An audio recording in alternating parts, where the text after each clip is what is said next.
What's up guys, welcome back to the channel. Today we're going to talk about my favorite 5-inch freestyle FPV drone.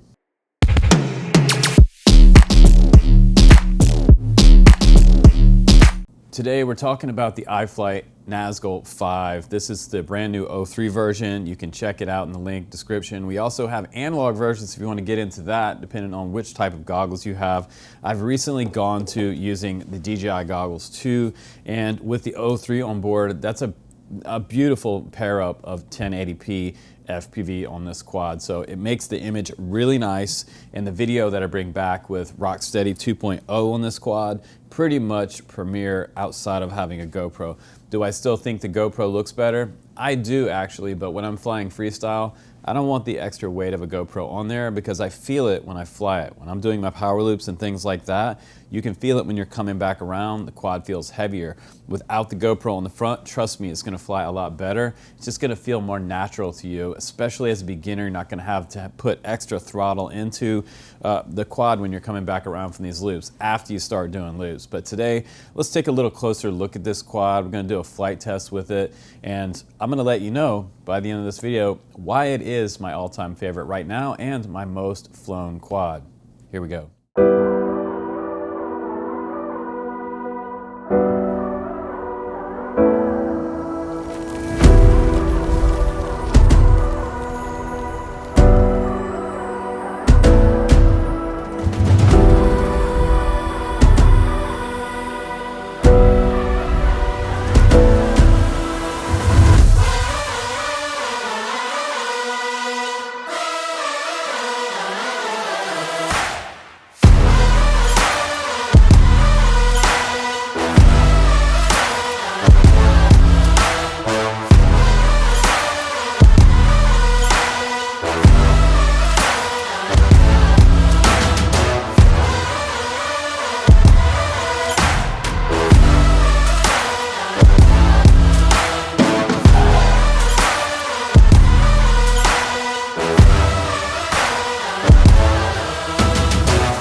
Alright guys, welcome back from the flight test. Now let's talk about this. The Nazgul5 Evoque F5 V2 6S HD version. They also have an analog version, and if you don't want to mess around with Betaflight, if you don't want to have to pair this up with a Radiomaster boxer, you can get a ready-to-fly version of this. If you're somebody that's coming off of DJI, the price won't surprise you because it's like $1,300 for a ready-to-fly version of this with a Commando ELRS radio. That's pretty competitive with anything DJI makes, and this is going to be a heck of a lot more durable than anything that DJI makes. But you're still flying DJI, but this time you're flying FPV version, and you don't have to have remote ID on this quad.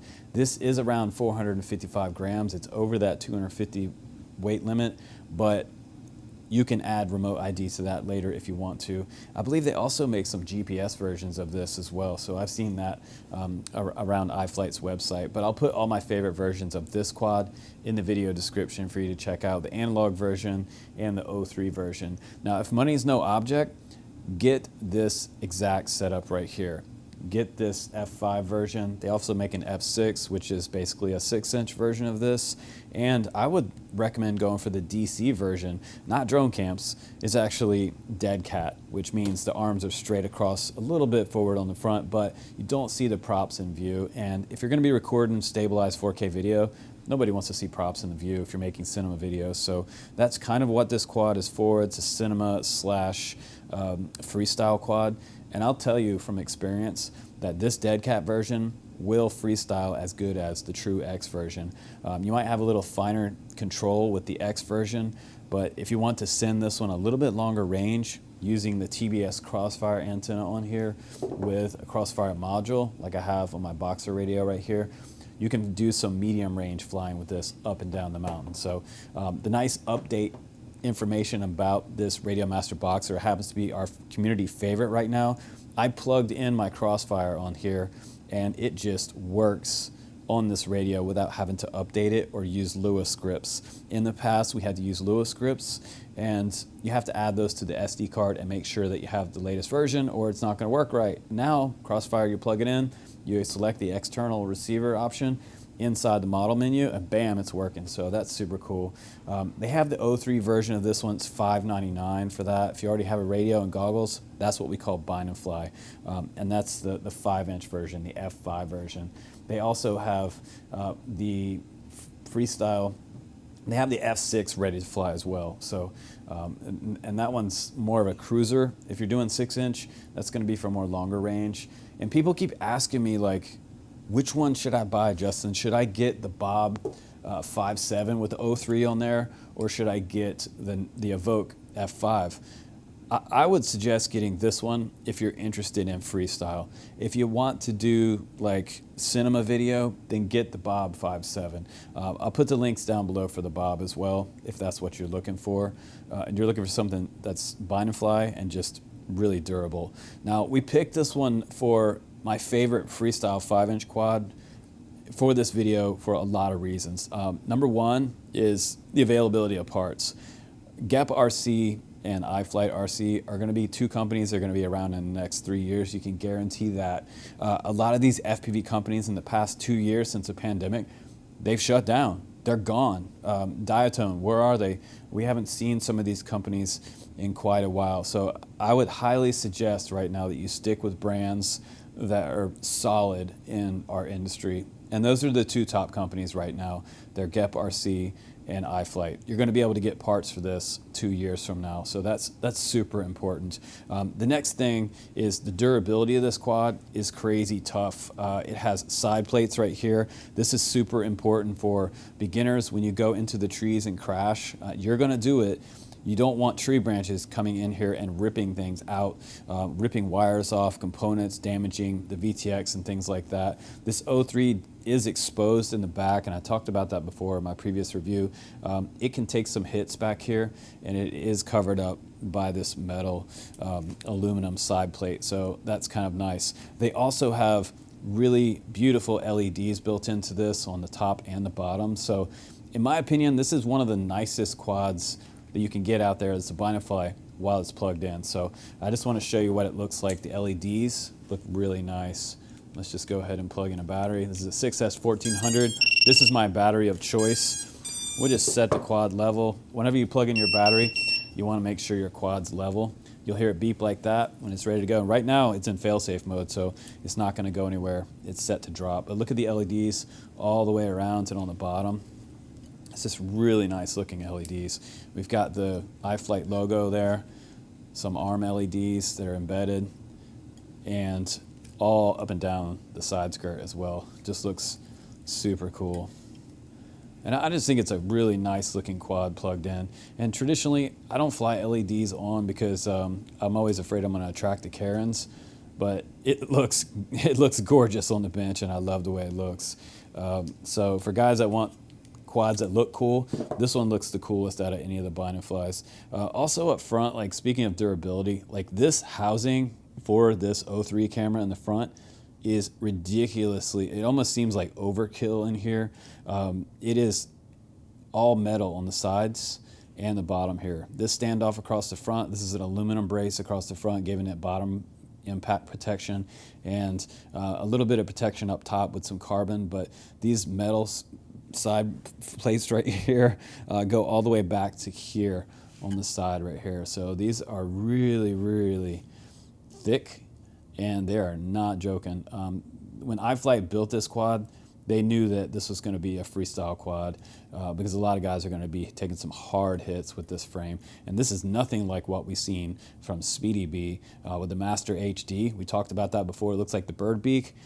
This thing has sort of a blunt front on the front of it, and here as well, and flat on top, flat on bottom. So this is all reinforced here, and they got a standoff right here and here. So plenty of reinforcement in the front for that 03 camera. And TPU bumpers on the bottom of these motors, they're not actually labeled anymore, and it seems like they took the nod from DJI for that, taking their markings off the side. Maybe they reduced the cost price in that, but these are 2207 Zing Series 2 motors with really nice copper coils on the inside. They've got the motor wire covers here as well for the beginners if you're crashing through the trees, or honestly for anybody that needs some extra wire durability. The thing that used to happen to us all the time when we're crashing through the trees trying to make it through a gap is the motor wires get ripped off. That was usually the first thing that would happen. You go to pick up your quad and you have motor wires hanging off there. So this has really alleviated a lot of that and keeps them from being pulled off, which is really effective. Now also, you only see one strap here, guys, but you can put two straps on here. So if you're not running the GoPro, put another strap right through there under this top plate, and then you can have two straps holding down your 4S 1400. And again, this is the battery that I would choose because it gives me a good long flight time, 4 to 5 minutes on a freestyle, just an average freestyle flight.